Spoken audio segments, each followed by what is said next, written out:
Hello everyone, I'm C-Double with Georgia Championship Wrestling and Superstation Wrestling TV.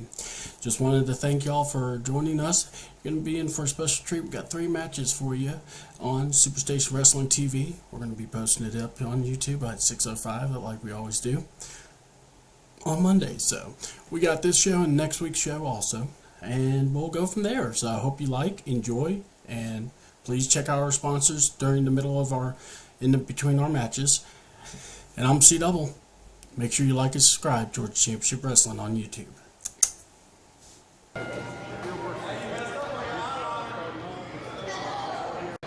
Ladies and gentlemen, welcome to Georgia Championship Wrestling. I am your host, C-Double, and I hope you are ready for some exciting Frightmare action. We got the antagonist in the red and black versus Gabriel in the black and barbed wire shorts. Folks, this is we are starting off hot. We just had Tim Rice announce that there will be a brass knuckles tournament, and it's to honor actually the great Steve Lawler. I'm sorry, I was just wanting to make sure we had everything together here. We are running a little bit sluggish, but we are here at the Got to Be Rolling Center. This match is our opener. Both men debut here at Georgia Championship Wrestling. Great takedown by Gabriel.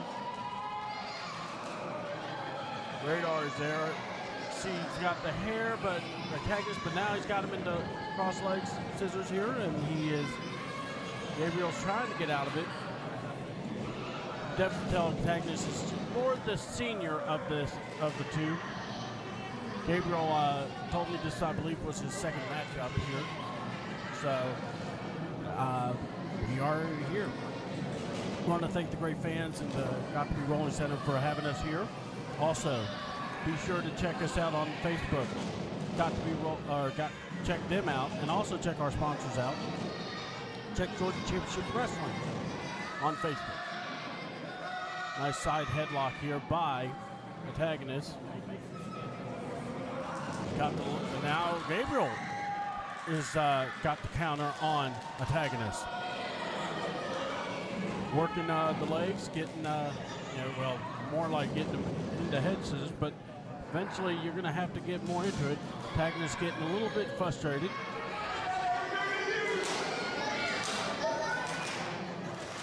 There he goes. Fans are getting behind Gabriel. Antagonist now has got the arm bar. Yeah. Wrenching on the arm. Working on the body pot. Definitely want to thank our crew here for being a part of the show.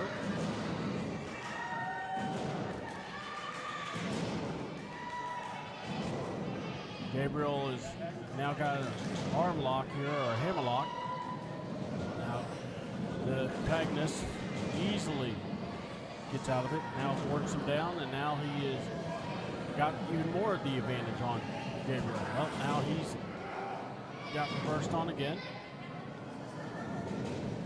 There it goes. And now this time Gabriel doesn't want to let go, but now it's rear lock belly to back. You see that Gabriel's trying to just work and get out of there. Now he's got the arm again.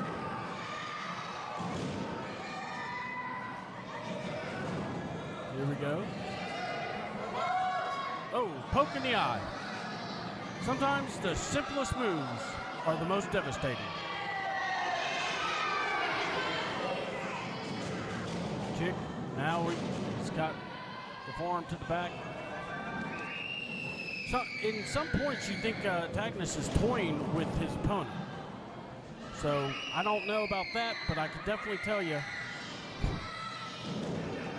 you got to have a little bit of confidence coming into this business here. Up, 2. Radar right there to count the shoulders. Gets him straight into that corner here. Oh. Back elbow to the side of the head. Snapmare. Nice. Oh. Nice head whip right there by antagonist. Now he's asking the people what they want, but the people, you know, definitely are disapproving of antagonists. You could definitely see the battle here that they are having. Gabriel's trying to stay in this. You got to think, you know, if you're not experienced, you start swimming in the deep. You got to see, are you going to sink or swim? Well, he got a nice shot on the antagonist, but now he took another shot. Let's see. Maybe this is where he wants to take. Now he puts antagonist down. Clothesline here. Another clothesline. Antagonist is reeling. He's missed the clothesline off his zone. Shoulder blocked by Gabriel.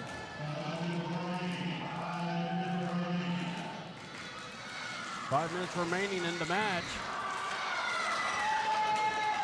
Gabriel is going, and now it looks like, antagonist had Radar's attention, and he just took him down with a mule kick like. And now we're going for a forward. Looks like a forward Russian leg sweep. Antagonist just went straight down on that one. The winner, antagonist. I am C-Double with Georgia Championship Wrestling and the Superstation Wrestling TV.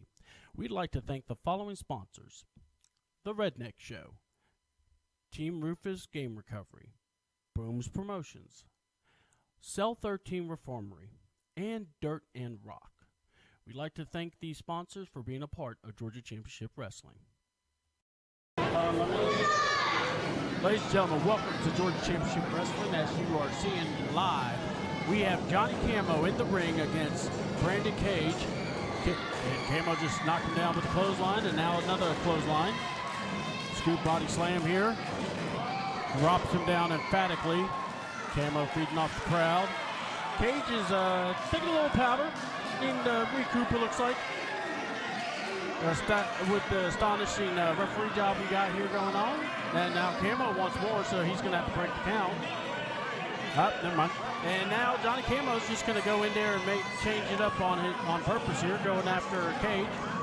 Camo sliding in that ring. And misses the elbow drop. Brandon Cage thought he was going to sucker Camo in. Camo with a few clubbing blows here to the back of the neck here. Now a straight shot to the face. Camo's kicking him to the gut. And the got-to-be Rolling Center really into this matchup here. Cage going straight after, or Camo's going straight after Cage here.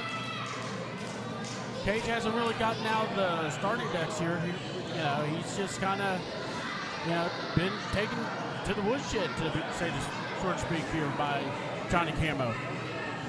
Camo, who is back in Georgia Championship Wrestling. I'm trying to recall the last match we had. I think it was last month, actually. We had a break due to the pandemic, so I apologize if we're a little jumbled here. So, measured with a headbutt there. Nobody ever wins in those things. Kick in the leg right there. Oh, right in the knee now. This is the way you have to work a guy like Johnny Camo. You have to get him down on the ring, and now he sliding drop kick by Brandon Cage. Cage, I would not be. I know you're been getting beat pretty good, but you got to stay on the leg. You don't want to just think, hey, I got this. No, you got to stay on it like a pit bull. You don't want to let go. Fans are really into this. Brandon, nice little modified dragon screw. Whipping the leg onto the mat. And now he's got a step toe hold as well as working the ankle. Now Johnny Camo is close to the ropes, I believe.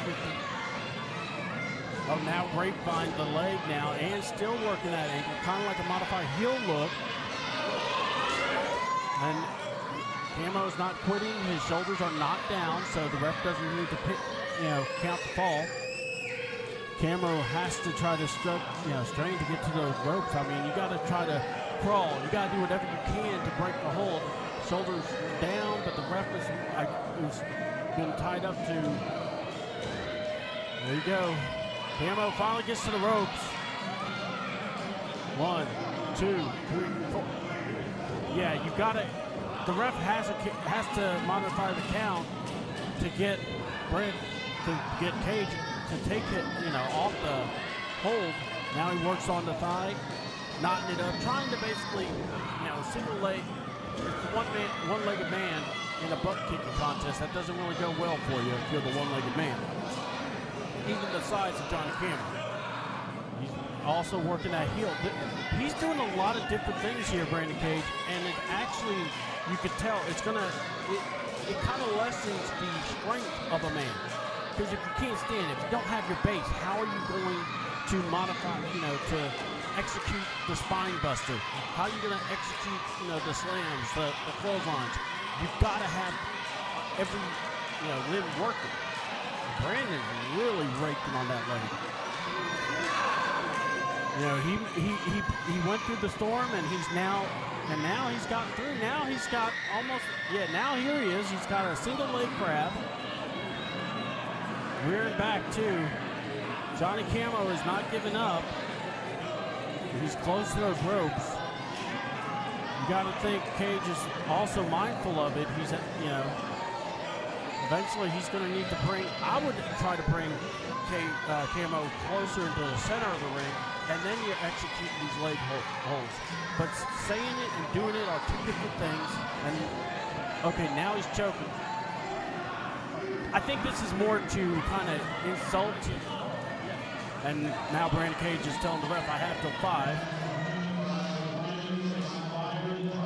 We have 5 minutes remaining in the matchup here. Brandon Cage yelling at the crowd. He's getting distracted here, folks. You got to stay focused. A guy like Johnny Camo, you're not going to have down all the time. You got to find a way to come up and, stay on him. You can't just get like that. And here comes Camo with some good shots here. Camo sends Brandon to the top kick to that leg, and you got to think he's got to try to. I would try to finish it. I wouldn't be playing games, wouldn't be talking to the crowd. I would be focusing, because the payday is more important than your point of view sometimes. So come on. And Camo just kicked him off. You gave him too much time to recover, I believe. Another time. There you go. Camo is country strong, folks. He's just your country boy who's going to fight you through the end. Just because you beat on him don't mean he's going to stay down. He's going to find a way to fight back.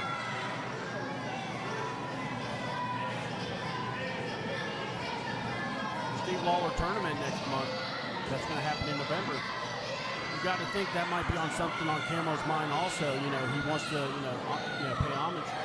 And if you'd like to know, Terry Lawler, that was Steve Lawler was Terry's brother. So that's also another thing these guys love. Now it looks like Brandon Cage has something in his hands here, and he just nailed Camo. Referee, I don't think saw it at all. Shoulders are down. And, all right, so the winner of the match looks like Brandon Cage, but, wait a minute. The ref looks like he just saw something.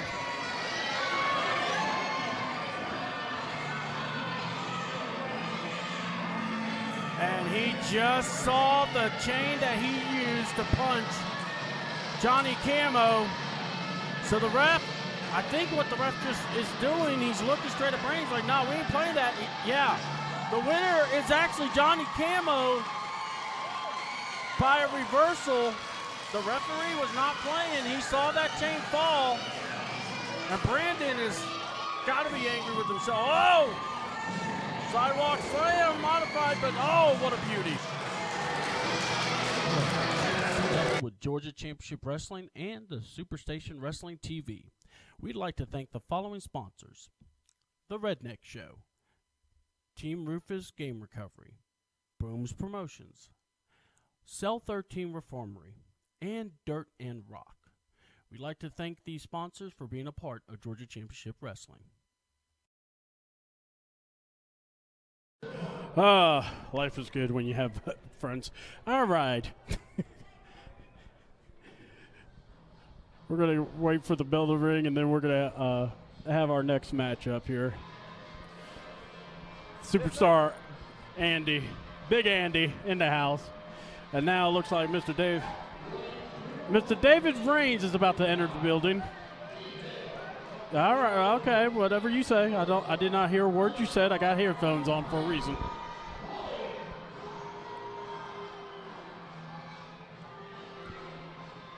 People and their music, I tell you.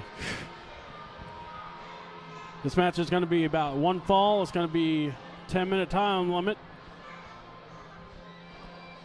Big Andy already in the ring sporting the 605. And actually, congrats to Mr. Andy over the... Oh, okay. Okay, and by the way, we got Swollen here next to me here. What's up, big dude? Not much. Just come here and watch me a little bit of wrestling. I hear you, man. It's a nice night for it, too. Oh, it is. You're going to give us some of your excellent takes here, but we'll let David talk for a little bit, I guess. Yeah. Seems like he's got to do a little talking. Usually every time you see him, he's got David Joseph Brock III with him. So I know. I was about to ask where he was. Did you see a pumpkin weasel earlier? No, I think I might have seen the weasel walking around once in a while. You gotta be careful, man. They wrap it around this parts.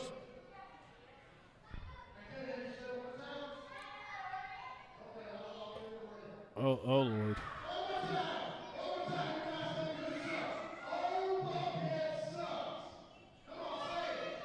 Please do not hurt the wrestlers, even though you have a pretty cool costume.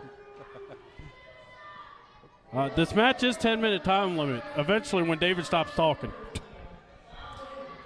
Did someone tell him he could be a mouthpiece of his own? Because I think they gave him the wrong information.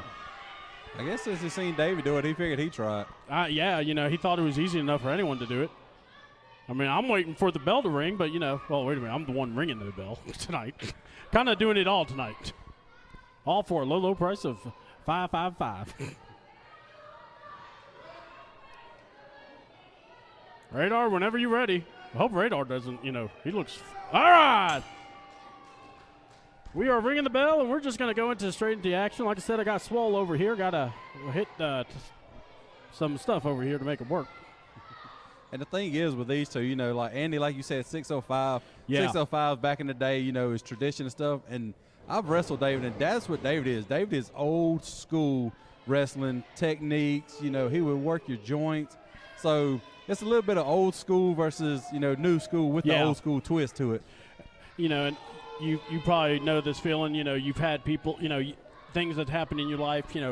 People. Unfortunately, we had someone pass away, but also, Andy just had another child. Him and his beloved had a child, and you got to think everything, all those emotions.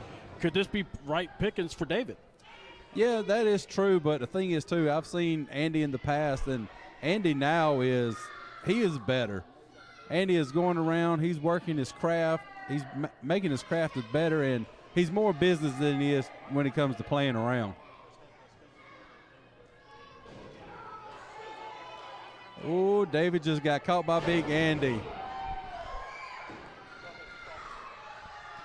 Oh, Andy's got him in the corner. He's working the jabs. And by the way, Andy. So you've been in the ring against Andy, teaming with Andy, so you have a very good expertise on this. Oh, yeah. Yes, I do. Like I said, Andy, he used to be the guy to odd and all about funny games. Andy's craft now is business. Yeah, I've noticed that. He has definitely gotten that way. I mean, Andy you definitely can say this. Charisma, he doesn't lack. No, he doesn't. And being a mouthpiece on a microphone, that just comes natural with Andy. Yes, it does. I mean, the man, for God's sakes, when you say you have, what was it, orangutan, you really got to have a lot of pride in yourself. See, and here comes David being smart. He knows he can't muscle Andy. Yeah. He got out of the ring. He's taking his time, making Andy, try to think of the next moves. But, David, he's about 3 steps ahead of Andy right now. And, with being in the beautiful state of Georgia, we have a different federations, people wrestle in different places. So that David and Andy are no strangers to each other. Oh, no, definitely not. Radar being an experienced referee as he is, you could definitely know he's definitely giving the guys a little restraint, a little, hey, you guys going to bring it in when I tell you to. And see, like we talking about, here comes Dave. He's trying to play the mind games with Andy. You know, flexing to the crowd, you know, making Andy wait for him to start a move. Yeah. But the thing, it's really to work with Andy, you got to try to work at least a limb. You got to try to take him down, but easier said than done. Hey, definitely. Easier said than done. Yeah. And now they're talking. It's almost as if they're wanting to see who's going to. Oh, God, no. No, this is not going to end pretty. Well, okay, hold on. Got to give it to David. He did not fall out of the ring. No, but the bad thing is with Andy, he put them 2 feet down and he did not move. Not 1 inch. Didn't even move a centimeter. Oh, I wonder if David's thinking about it again. Oh, oh God. Andy told him to go for it again. You know, I would like to say, folks, that was a hard hit, but Andy didn't look like he had to hit hard. Oh, he done straight told him he is the largest orangutan in captivity. He told David, if David forgot, he made sure he remembered. Now it looks like David wants to just call timeout. He didn't know he was fighting an orangutan, apparently. Oh, I think he's telling Andy. Oh, reeked in the eyes. There you go. Oh, she's taking that leg, chop block, working that leg. That's what David's got to do. He's got to bring Andy down to his size. Yeah. I mean, that's what anyone would do. I mean, you know, fair, not fair, but eventually you got to try to do something. Oh, definitely. You just ran into the man and he didn't move. And so here comes David playing to the crowd. You know, Andy can't see after he done raked them eyes. You know, and there's one thing you can't train, as you know, is the eyeballs. So. Oh, exactly. Someone rakes your eyes, you got to just wait until that blurred vision starts to focus just so you can see anything coming your way. And now see Radar right there just getting in the action, trying to stop him. And Radar doesn't mind getting in the mix of it. He's just got to make sure to stop where he can.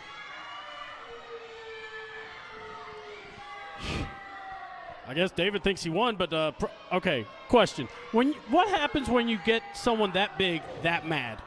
Oh, you thought that was bad when David hit him and bounced off? Yeah, that is even worse. Someone that big and he gets that angry.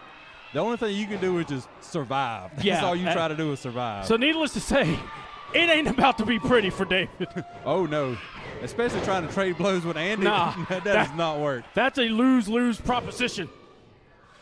Andy working that. God dang. Oh, you know, I don't know what's worse, making someone mad with Andy's size, or trying to, I don't know, rake his eyes and try to make him aggravated. Oh God! That's even worse. You have all that moving into the corner, and you know he can't stop. I'm gonna let you say that, not me. He knows. He knows. I've been on the end of it. You know, when you see all that coming, you have no choice but to like, oh God, please don't hurt me. 5 minutes expired. 5 minutes remaining. Oh, and he's setting him up for the big splash. Oh God! I saw a skeleton fly out, and that's it. Big Andy, he took it. I guess that's what happens when you make Big Andy mad. You're going to get the splash in the corner and then in the middle of the ring. Oh, Lord. Someone called David's mama. It's over.